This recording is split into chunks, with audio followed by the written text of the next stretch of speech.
Next meeting up is a joint meeting of the Urbana City Council, Cunningham Town Board. Will the clerk please call the roll?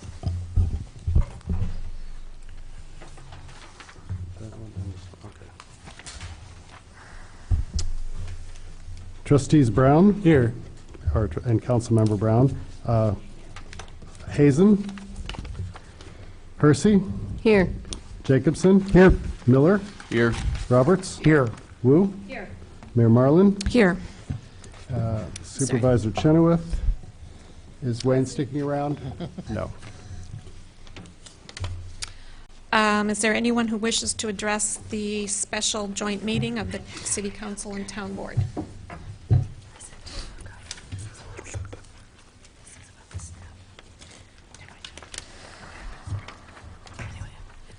Okay. Dr. Underwood? This is the time. So I do it before? This is right before. Yes. Would you like to come up now?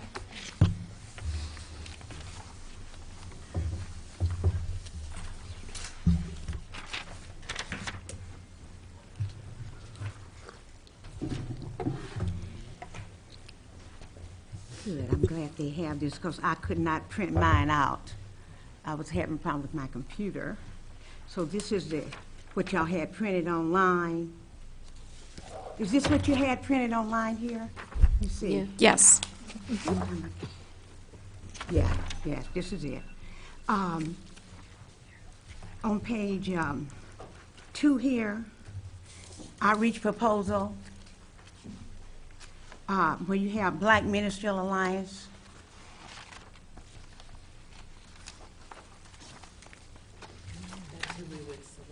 Yeah, and I wanted to do the correction. It's the Ministerial Alliance of Champaign-Urbana and vicinity, because it's not only a Black Ministerial Alliance. I used to be president of the Ministerial Alliance of Champaign-Urbana and vicinity, and it's never been all Black. But I'm so happy to see that the Ministerial Alliance is included in this. And I just wanted to do that correction. Okay. So noted. Thank you very much. Thank you.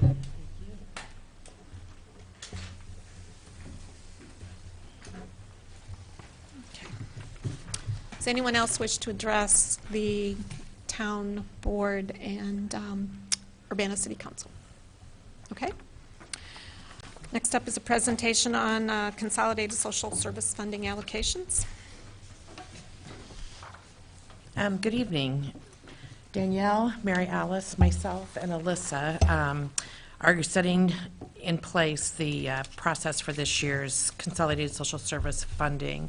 And we wanted to bring the process to you before it gets launched to get any feedback or priorities or that type of thing. So the memo starts out with a brief history of the programs, noted that we've been doing this jointly since 1996. And in last year, the committee met and kind of outlined priorities and criteria, which seemed to work pretty well. So we're carrying the majority of those forward for this year. One thing that we did note as we went through the process that there were a lot of agencies that served a similar population, so we thought if they would collaborate and come together with a joint application, we would look at them with a higher priority because maybe we could serve more if the agencies, kind of broke down those barriers and came together. And then applicants who will leverage matching funds we'll be looking at with a higher priority as well. Budget considerations, do you want to touch on this piece? Sure. So the Township Supervisor's Office, obviously we're talking about next year's budget, not the current year's budget. We're proposing $100,000 in the budget for consolidated social service funding. And the city proposal from city staff is to contribute from the general fund and community development block grant funds for $80,000, so the total would be $180,000. I just want to note this does represent a decrease from last year's budget, and I'm happy to answer questions about that. But what we're seeing, as you know, as wearing your town board hats, is that we've been deficit spending for a number of years. We've increased our general assistance budget, and our rental assistance is, I think, a very successful and robust program.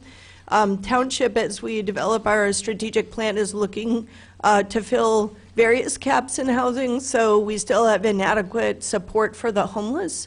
And we also have inadequate support for folks who don't have sufficient income to meet our rental assistance program requirements. So we are exploring with the city administering tenant-based rent assistance. We are exploring with RPC administering permanent supportive housing, where we provide the case management.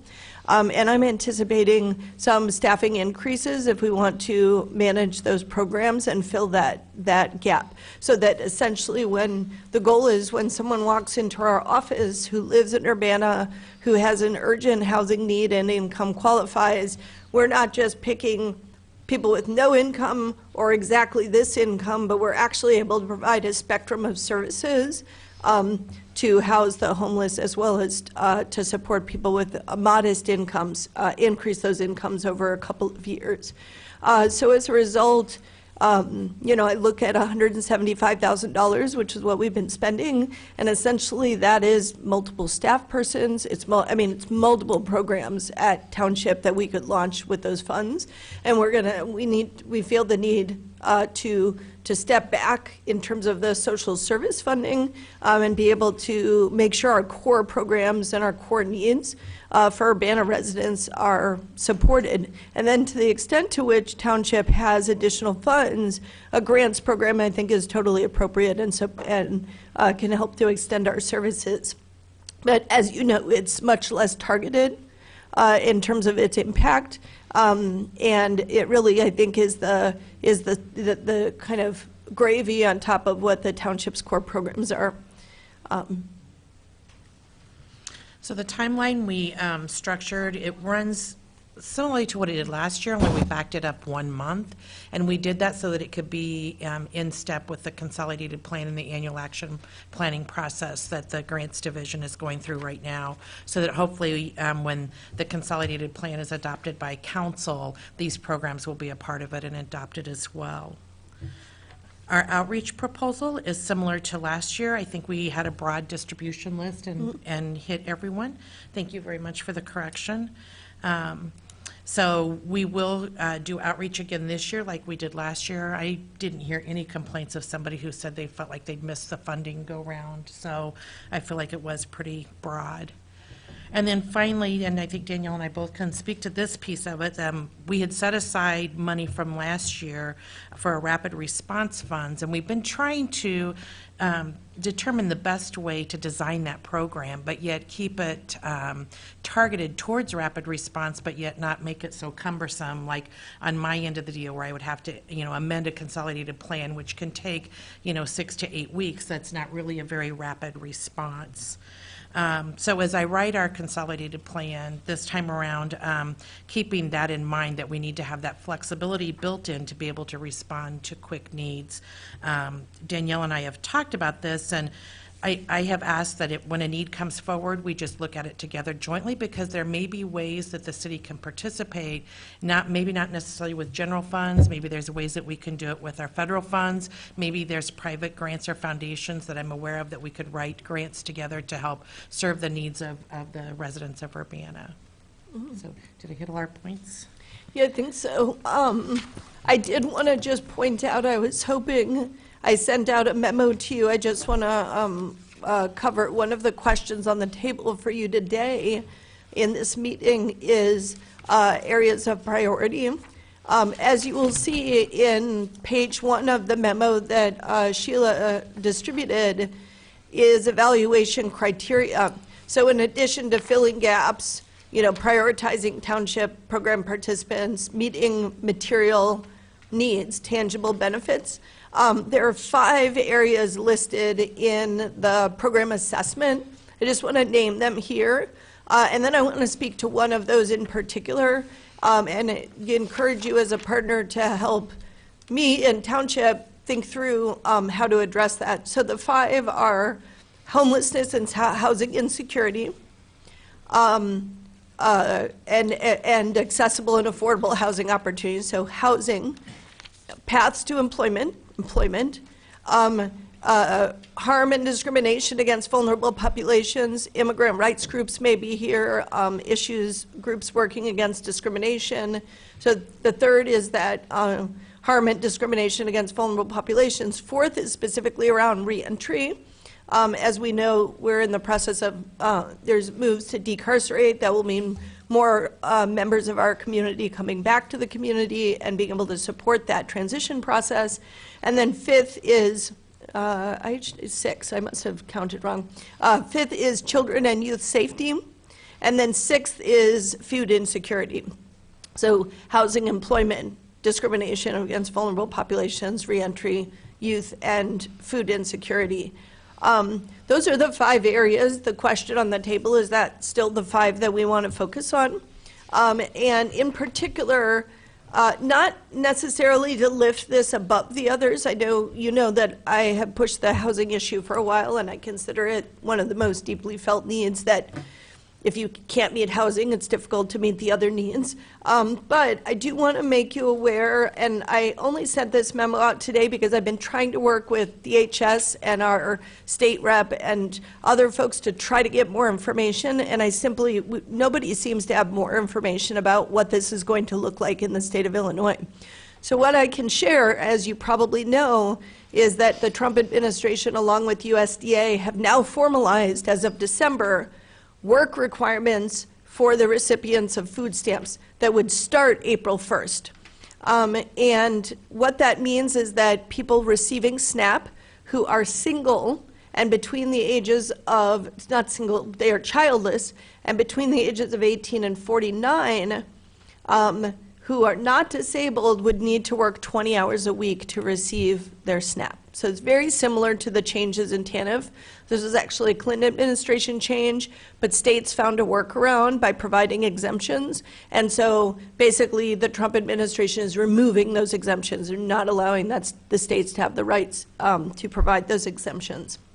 So why this is important to Township is that almost all of our general assistance participants are impacted. We have 91. We typically hover around 100 at any given time, and we anticipate within the year we may serve up to 400 residents, right, in a given year on general assistance. I want to point out that food subsidies make up 42% of their annual income. They survive on $3,180 a year, which is our historic subsidy, general assistance, and then 192 for singles. And most of the folks we're working with are single residents with no children. That's $2,304. So essentially, their food support is $6.40 per day. And to get that $6.40 per day, they would, starting April 1st, need to work 20 hours a week. Now, this may sound great on the surface because you could ask the question, why don't people who are able-bodied be able to work? But there's a lot of catches in this. First off, it's no one can answer my question, so I went and read the actual statute of who is considered disabled. And the answer is, if you're federally considered disabled, which none of our participants are because they're seeking SSI, they're not considered disabled, and therefore they're not automatically exempt from this. It is up to the state to determine whether or not they're disabled. So does that mean they have to go through a process? Is that a month-long process? What does that look like? We're in the process of getting medical verification for folks of their disability. So it's very, very messy for our disabled residents. It is not clear that they're not going to be forced to work. For folks who are in our community work program, which is the other track that we have, I can tell you that they struggle to do 20 hours of work a month. And a lot of that has to do with homelessness, not having a place to clean up, mental health, substance abuse, criminal justice backgrounds. It takes a lot of case management for us to support people in doing those 20 hours a week, a month. to quadruple that, it's very late, to quadruple that overnight, it feels impossible to me, and I'm concerned that what will mean is that people who are barely surviving will be hungry and food insecure very quickly. So I guess I do want us to consider this piece. I wish I had a lot more information going into the setting of priorities. We do have food insecurity as one of our 6, but I think as we move forward, you know, I love the food bank, I love the gardens and all the people that we support, but kind of generalized grants to them is not going to actually make sure that, you know, the 400 general assistance participants this year don't starve. So I want some help to think about how do we target, and certainly we can discuss this in the committee too, how do we target and make sure that we're addressing the food insecurity? And honestly, a township's responsibility is to fill gaps, and it may be that with some of the savings in going down in our general our grants program, we will need to provide some kind of supplementation for food because we simply can't let people go hungry in our community. So just wanted to highlight that one particular issue because it's going to be a deeply felt need of our participants very soon. And then finally, in the past, City Council has supported youth and pathways to employment and education as one of your top priorities. And I guess I'm asking if that's another priority for this upcoming year that we should consider as we evaluate these applications. Dennis? Well, you know, I think, Daniel, you brought out an important focal point due to the change in law that we're going to be experiencing in the very near future. And probably of the 6 areas here that are listed, I was wondering if children, youth, and safety would be maybe one of the ones that we could relax on, partly because there is such a strong program in the Regional Planning Commission, Safe Routes to School, and they do a lot of work seeking for grants and things which support youth safety. It may not cover everything. I mean, you might be also talking about safety in home environments, which is not that part of it. But, you know, that's one thing we could look at perhaps is relying more on other agencies to cover some of the aspects of it. Mary Alice? Two of the immediate ones that come to mind are, is it YAC? Is that right? Youth Assessment Center? And we've given them money before. I'm not sure if youth safety and well-being is perhaps the correct phrasing that we should use. I do think that YAC is a good use of resources in terms of helping young people move forward when they've had a misstep. The other one that we've talked about, and I'm not saying that we should fund or shouldn't fund, but I'm just kind of bringing forth the agencies that we have funded. So we do, is it Big Brothers, Big Sisters that we've done, and we haven't done them recently? What's the Neighborhood busing Connection one? Center. Neighborhood Connections, absolutely. Boys and Girls Club. Thank you, Boys and Girls Club. Those are the 3 that come immediately to mind that are specifically focused on youth. So maybe that needs to be rewritten, or maybe that is not a priority that the City Council and Township are want to focus on this year, but I just wanted to bring that up. And just as a reminder, this year we changed the way that we're funding Don Moyer, and we're doing it on a per Urbana resident served. So they're providing transportation services, and then we will reimburse them for any Urbana residents so that we make sure these funds are targeted directly to our citizens. Bill?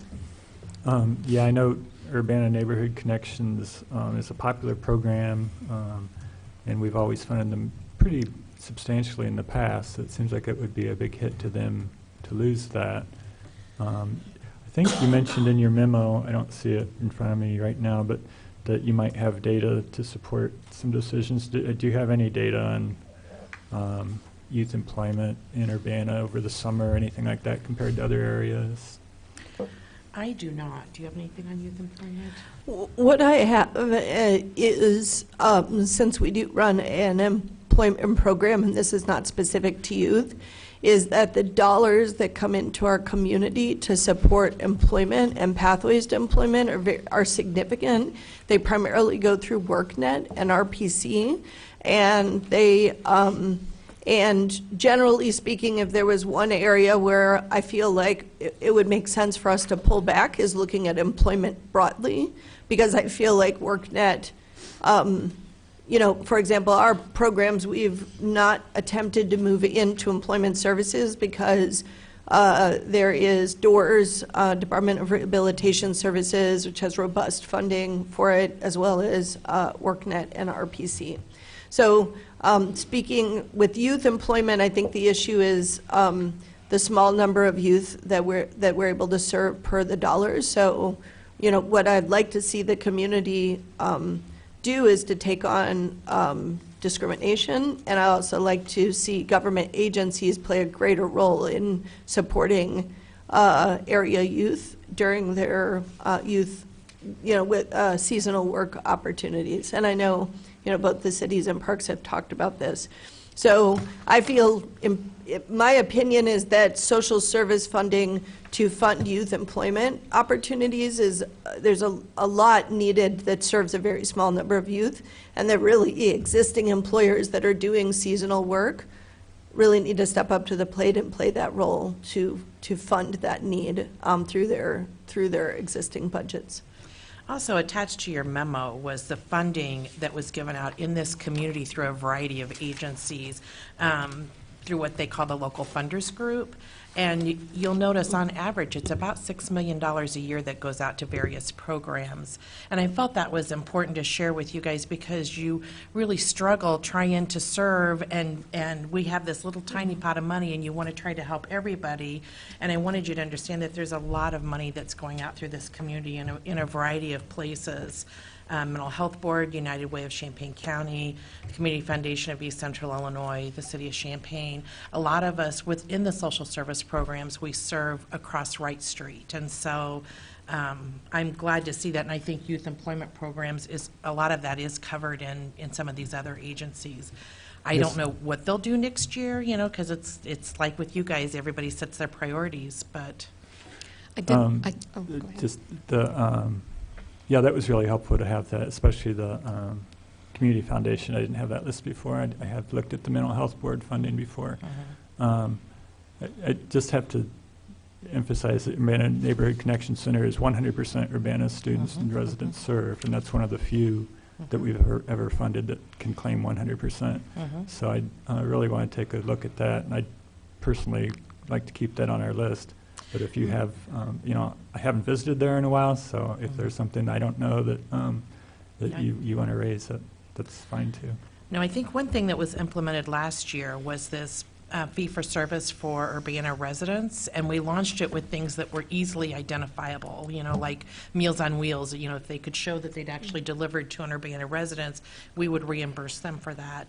And I think as the committee gets back together again, that's one thing we might look forward to expanding to make sure that these Urbana dollars stay in Urbana. Why we recognize there's a need community-wide, we have such limited resources. I also wanted to let the council know that over the last few months, Danielle, Sheila, and I have been meeting regularly with Representative Ammons and Mayor Finan of Champaign and city staff with a focus on housing, specifically an emergency shelter for the homeless, and also how to increase the number of vouchers being made available to people through the Housing Authority, and focusing on issues of repair and renovation of Homestead, which is a single-room occupancy facility right here in Urbana. And so there's been a real focus on the housing issue from various perspectives. And also we're looking at how to focus our CDBG funds more directly toward neighborhood improvements, which supports the housing in the neighborhoods as well. So we're targeting other funds hopefully toward the housing issue as well. Jared? One question, did you calculate how much, if we were going to try and provide that kind of assistance to make up for a loss in food vouchers, RGA assistance, or RGA program recipients are receiving, how much that would be? That's a great question. I can certainly get that for you, but essentially it's, any given time, if there's 100 people, and there's about 50 of them that are on the work program, and they're losing $200 a month. So if we do that calculation, that gives us a sense. Now, the issue is that we simply, that would almost double our general assistance were we to fill that gap for them. And we're certainly not in a position to do that. So the question is, are we putting out fires as people, right now, for example, people call us when their food stamps run out, $6.40 a day. I mean, you can eat beans and rice, and if you're really careful, you can eat on $6.40 a day, right? So people run out, typically we see by the fourth week, even with food stamps, and then we have partners where we call in food referrals and have drop-offs at people's homes, and we connect them to Meals on Wheels, which they do have to pay for, right? But we do have some free services. So the question is, are we doing triage or, and most likely that's what we would need to do. We need to, those who expressed a need, we would either have to have a partner where they're directly meeting those participants' needs and not kind of peppering it around in Champaign-Urbana, or we would need some way to meet those needs through our emergency fund. Just for the record, I did set aside monies in other grants and in emergency assistance that we've not used at the township level, and I'm eyeing those as things that we may be able to use to supplement on an as-needed basis. Because I'm asking that because we don't specifically say what we're going to do with the emergency funds when we set them aside. We say there's 50,000, we have this to use for whatever the emergency is, right? So we can, I think, keep that in mind as part of our tools. Yeah, in terms obviously nothing we're going to do is going to replace a government level program from the federal government. I mean, there's just no way we can possibly be in place of that, even in our small community.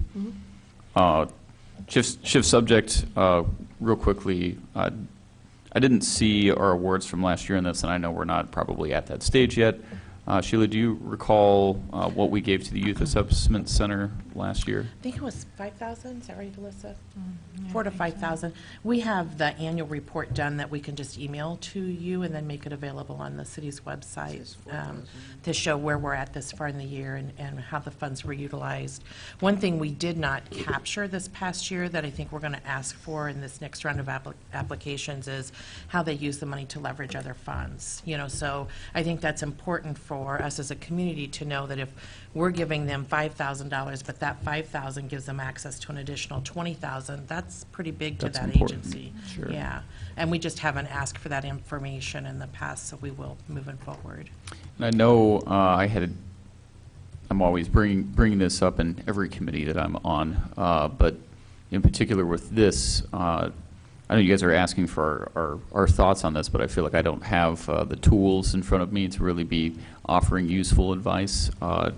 I know we talked last time about creating some kind of performance metrics or effectiveness metrics. Did we end up creating any of those things, and is any of that information available as far as, hey, we gave this money to these people, these many people were helped, we can make some kind of measure of the effectiveness of those dollars? Right, somewhat. We apply what they said they were going to use the money for. As they request reimbursements, we make sure that they utilize the funds the way that they indicated they would, and then we report on that, and that's what will be in that annual report.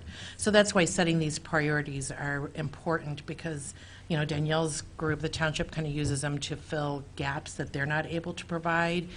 We kind of use it to fill gaps that council feels as a priority in our CD commission.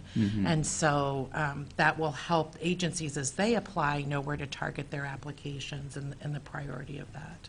Okay. So at this point, are there other, the question before you is, do you want to see these priorities continue? Would you like to see others added? Some deleted? Do you want to emphasize some over the others? What is your feeling Sharice at has a this point? question. Sharice? Yeah, I was looking on the list too, and when you're saying, you know, you want anything, are there any food banks that currently get any kind of grant money, or do you do that for food banks? Eastern Illinois Food Bank gets funded through this grant for a few years. They did last year. So LaGrange, Yeah. So LaGrange also gets funded, and they have a free food truck on Fridays that's seasonal, where they do free food distribution. We send a lot of township participants to them. They also provide the township fresh veggies on Saturdays that we distribute Mondays and Tuesdays during the farmers market.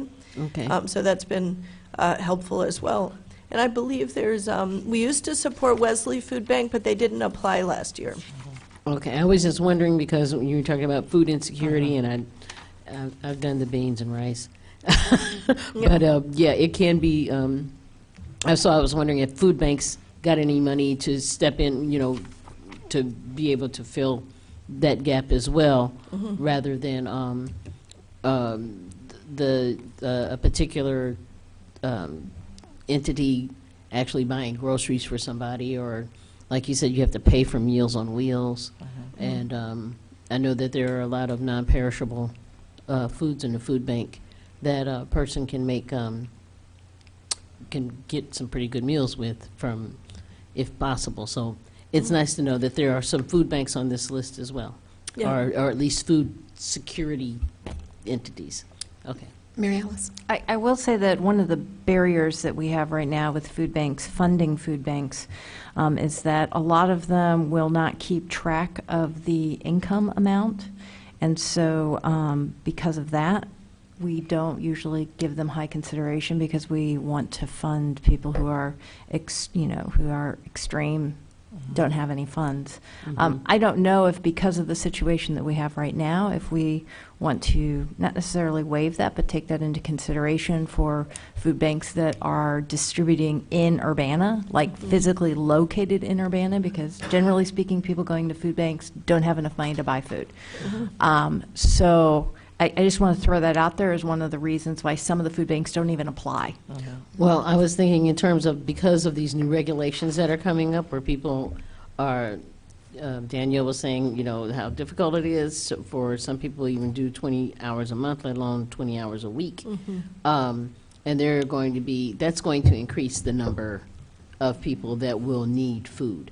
And if you don't have any money, a food bank is a very good place to go. If, in fact, we fund some of those institutions, it would be nice to maybe make sure that they are on the list to receive some funds, even if they don't necessarily keep track of, you know, their special arrangement with Walmart or Meijer or who else, you know, whoever. It's the income participants and how Right. much money they earn that they're Right. not keeping track of. Okay. Yeah, and for the federal reporting, we have to know that, so it would have to come from Danielle's pot of money. Yeah, I mean, the food banks could be funded through Township for that, and one of the things we might want to add to that outreach is specifically looking at food banks in Urbana and reaching out to them, and we have a list of all the food banks and their schedules and their criteria at the Township, so we have we use that all the time. We're constantly responding, even under the current rules,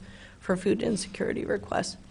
So we can add that piece, and if the council and town board would like us to assume that basically it's Urbana residents who are extremely low income who are being served, then we can make that clear to the food banks that we wouldn't require them necessarily to get that income information from their visitors.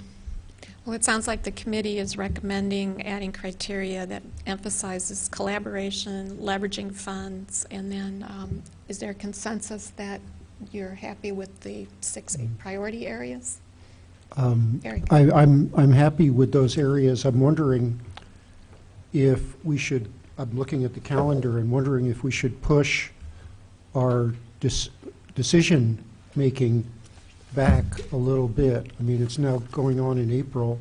These new regulations will be effective as of April 1st.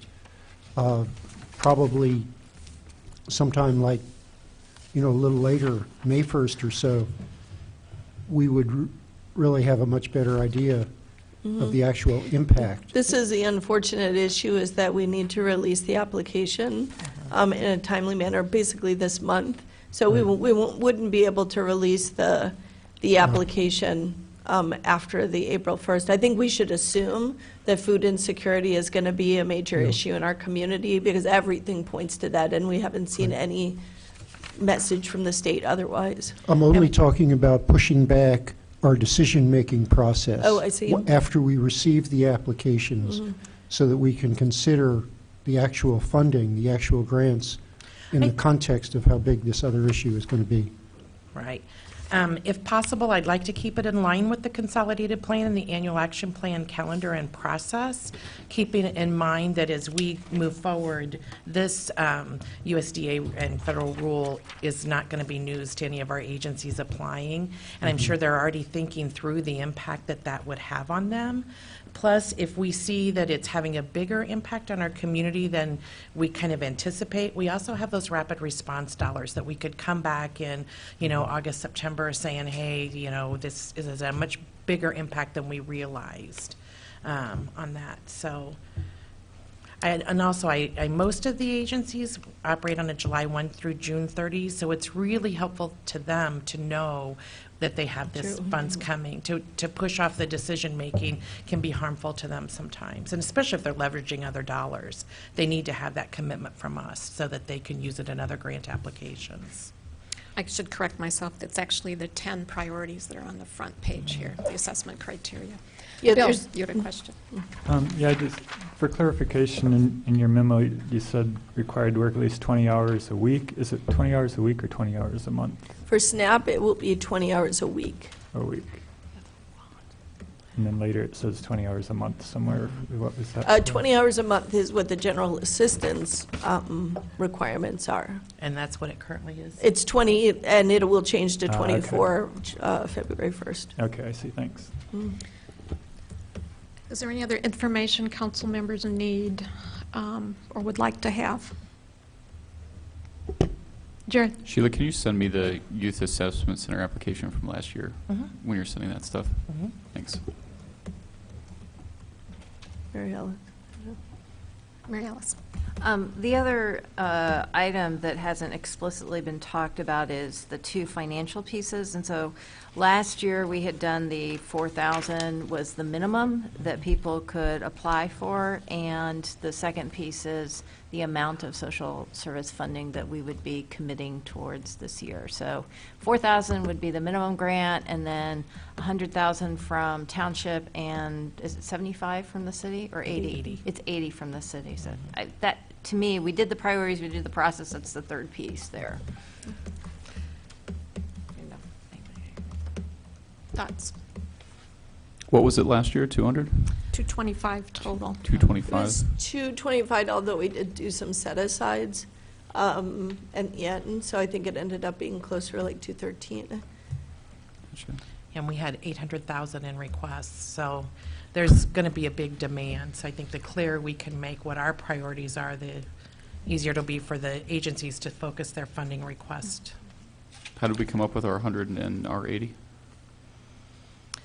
Ours 80 has been set for a while between the general fund and CDBG, at least 3 or 4 years that I'm aware of, and then Danielle. We're dropping to 100 Yeah. because So of the wanting to keep more township for used GA. to, yeah, the township used to contribute closer to it. I looked at the history, looking back to when I was also on the town board, and essentially, the township was at 150 and the city was at 150. And then there was a drop down to $100,000 at one point for both. And then partly because the township had such a low general assistance role Right. level due to the practices of my predecessor, which honestly, I don't consider them to be in line with the rules of township officials of Illinois. The roles dropped to 26. So there was, it made sense in some ways to balance out what the city was dealing with what the township had in terms of surplus. That said, as you know, we've been spending through our surplus, and I think I really want to make sure that we can release, we can use those township dollars for some of our core programs in the next year. So it's hard for me to argue without some kind of tax levy or some additional income beyond our lovely angel donor fund, which is only in the thousands of dollars, for us to really look at continuing to stay at such a high level as we were when we had 26 general assistance participants. So it does mean cuts in funding. That said, what I would say from where I'm, my seat of expertise is, one, if we're, we really should be looking at, are you serving Urbana residents? Second, we should be looking at, are you primarily getting your dollars from the state, and we're just a tiny drop in the bucket compared to the state dollars that you're receiving? So I think there's a piece. We should look at, we have a mental health board and a whole taxing body. Mental health is a very big priority in our community, but we also have a kind of a taxing revenue source for that concern. I would say the same thing around employment. I think it's very hard for us to have impact through social services on employment. It would be my recommendation not consider employment as a priority, because I feel like there's so many local, federal and state dollars that come to our local community around that issue, and it's hard for us to have impacts. So, I think material needs that are urgently felt that affect everything else, like housing and food, is where I would recommend we put our dollars. And then there are areas of vulnerable populations like reentry, immigration, and children and youth, where I would consider those to be secondary but important priorities. So the first two is like housing and food, and then the second is looking at some of those vulnerable populations and helping to support them with smaller grants. I also think it's worth asking whether government or quasi-government agencies should get funded through this small pot of money as it shrinks. I really think, the Park District was not funded this year. We've stopped funding the school district. RPC is a strong partner. There's no issue there, but they do have a lot of grant funding that comes from other sources. And so is it appropriate for us to continue to support government and quasi-government organizations with funding? So those are some of my opinions on the matter as the township supervisor. I think that's where we can focus and do the best bang for our buck. Okay. That being said, I would say that I'm comfortable with the 100 and the 80,000, even though it's a reduction from last year, seeing as the shift in priorities. And we can come back to you next year at this time to talk about the following year, but we can also do a review of what's going on now. And if, we see that we're not having the impact on food insecurity that we thought there was going to be because of the government changes, then, we can revisit who we funded this year and how much, and maybe make budget amendments or whatever. And use rapid response funding that we've set aside in other pots to support that. Okay. The other question, speaking of rapid response, that has not been answered is we have $38,000, I believe, from this year. Is that going to be carried into next year, and we're going to put this, more money on top of that and let that grow, or are we going to have it just be a certain amount set aside each year, and then we'll determine as needs arise if that's what we want? Eric? I think, I did a quick, calculation on the potential magnitude of the food subsidy changes, and in the light of that, I would suggest letting the amount in the Rapid Response Fund, adding a new 50,000 to the 38,000. Yeah, it's about 50,000. In order to cover the potential impact, yeah. Right.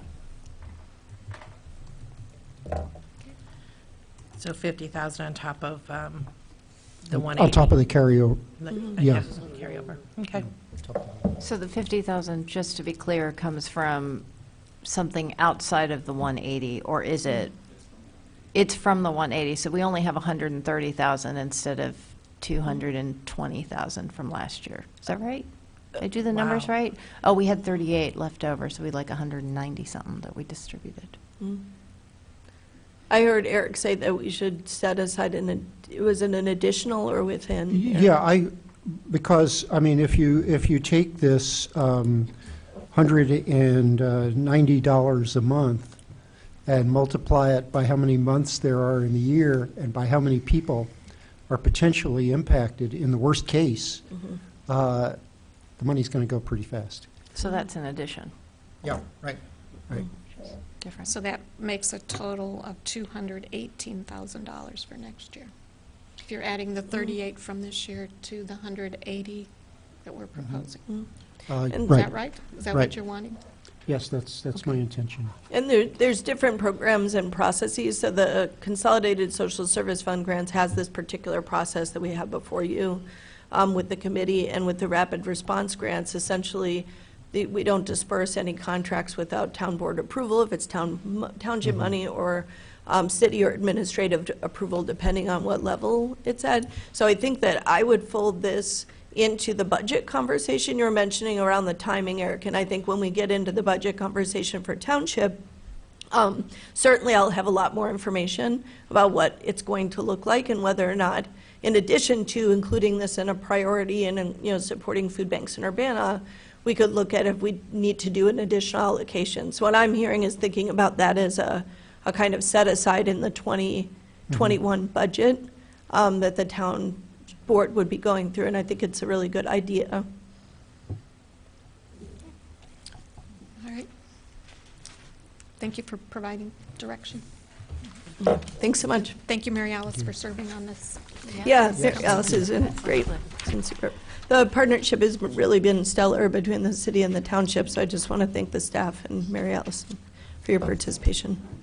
Thank you. With no further business before this joint meeting, this meeting is adjourned. And